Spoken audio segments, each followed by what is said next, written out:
I'm sitting at my home right now, and this is my brother KT that is recording right now. He is going to be my audience for this speech, and the speech is titled "Even Stephen A. Smith is Wrong Sometimes," and it's a speech about why marijuana should be legal in all athletic major leagues. So, if you've ever watched ESPN, you know of the show First Take by Stephen A. Smith and Max Kellerman. Now, Stephen A. Smith is a network analysis, and he's the one of the greatest talk show hosts of all time. He has coined the phrase "stay off the weed," and that means that athletes need to stay off weed while they're in sports, and that's only because that weed is illegal. Now, marijuana is illegal because people don't really understand the effects of it, and that's my job to actually explain that to you, because we are athletes. I'm an athlete, my brother is an athlete, and most of the people that are watching this are athletes. So I just want to shed a light on why marijuana should be legal in sports. Now, the ban on marijuana is unneeded. The ban on marijuana is unethical, and it should be abolished. Now, in the world today, marijuana has made strides across the world. Athletes have come out of retirement saying that they've actually smoked marijuana while in the National Football League or in the NBA or in NHL or any type of major league. And it's actually been illegal for a while, and people are still coming out doing this. Why? Because it is so beneficial to their careers. And it's a lot better way of dealing with pain than it is with painkillers. Now, I talk painkillers because in an article by Legally Rooted, it is published in 2016, it states that states carrying a medical marijuana law has a 25% lower number of prescription pain overdoses than states that don't.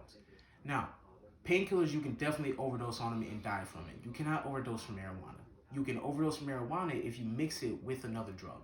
You should mix it with another drug. These athletes won't do that if they are allowed to smoke marijuana because they can understand the actual benefits of it.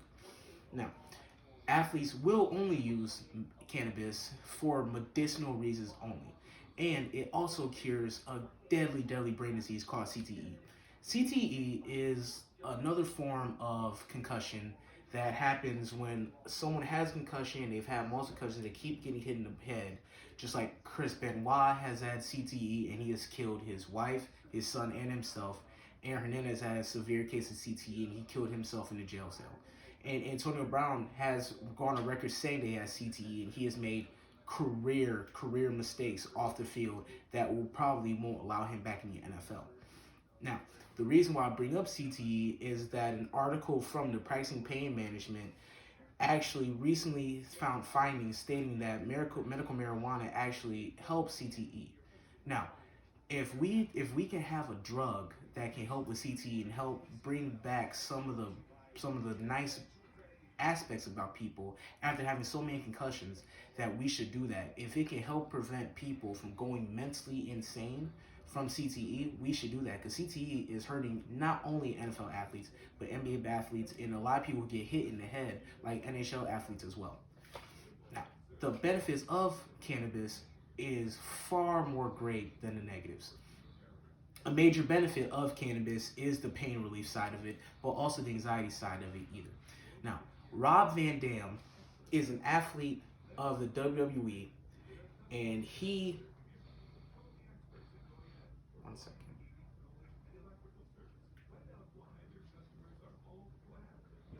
Rob Van Dam is an athlete from the WWE.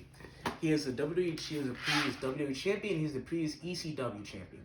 He has been on the road for 300 days and has wrestled on 200 nights of those days. He needs a drug that can help him be better, and he can help him perform better and have less anxiety. Now, the anxiety of it will always come and go, but if we can have a drug that can help him ease some anxiety so he can perform at his very highest for himself and earn himself a lot more money, then he should do that. Now, another person who will also benefit from this is Steve Kerr. Steve Kerr is an NBA champion for Chicago Bulls and an NBA champion for the Golden State Warriors. He also has terrible back problems from when he played and as a coach. He has also gone on record saying that he needs a drug that can help him feel better, and he believes that is cannabis. He has gone on record saying cannabis has helped him on multiple occasions, and there's no reason why we should take that from him or any other athlete. Now, The opposing side of this is that people will believe that people will take advantage of the new laws and that people will continue smoking. But that is just not true because athletes have actually performed while on cannabis and performed at the very highest. Take into consideration Calvin Johnson. Calvin Johnson is the athlete for the Detroit Lions previously and is going to go down as one of the greatest wide receivers in NFL time because he was on the all-decade team. He has gone on record stating that he is a non-stop believer of cannabis and he has actually used it on multiple occasions before a football game. Just like how you would take ibuprofen, he believes weed can take the place of ibuprofen, and I agree with that too. Because why take a drug that can kill you versus a drug that can't kill you? And in closing, cannabis is an illegal drug, and it should be legal in all sports, all states, everywhere, because it can help cure people of mental diseases like CTE and cure people of anxiety and pain relief. And it's just something that we all need. I'm an athlete and I have terrible knee problems. If I am able to continue playing in college, I need something that I know that can make my knees stable so I don't have to worry about while I'm playing, having terrible knees and having terrible pain to my knee. And I believe cannabis can help me and help the next person